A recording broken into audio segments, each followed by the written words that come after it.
Buongiorno a tutti e benvenuti. Oggi prepariamo le mozzarelle in carrozza al forno, un piatto buono e sano che ci consentirà di mangiare queste leccornie senza troppi sensi di colpa. E sono buonissime.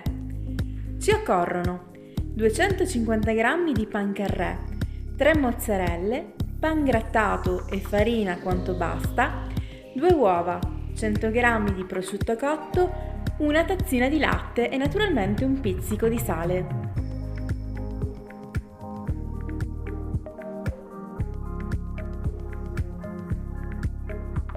Iniziamo tagliando a fette le mozzarelle.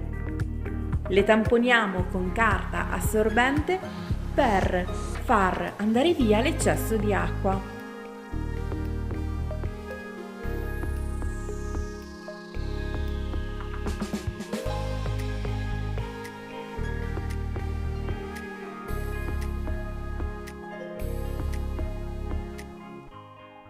Dividiamo il pancarré, sbattiamo le uova con un pizzico di sale e aggiungiamo anche il latte.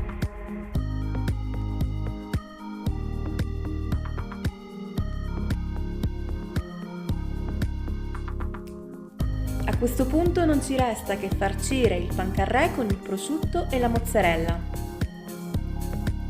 e dopo lo impagniamo. Prima nella farina, poi lo passiamo nell'uovo e dopo nel pan grattato. Questo ci permetterà di avere una bella crosticina croccantissima.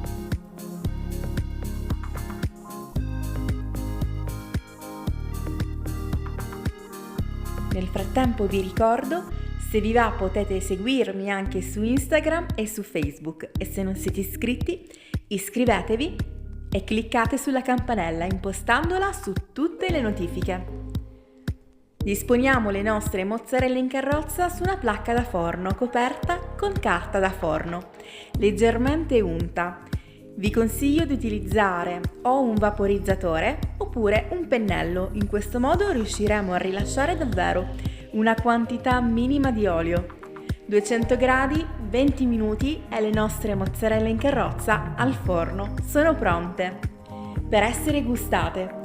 Sono ottime mangiate calde, ma anche il giorno dopo devo dire che sono particolarmente gustose. Si presentano così al loro interno, filanti, cremose e fuori sono croccantissime, davvero molto buone. Spero che la ricetta vi sia piaciuta, se è così ricordate di sostenere questo canale lasciando un like e un commento e condividendo con i vostri amici.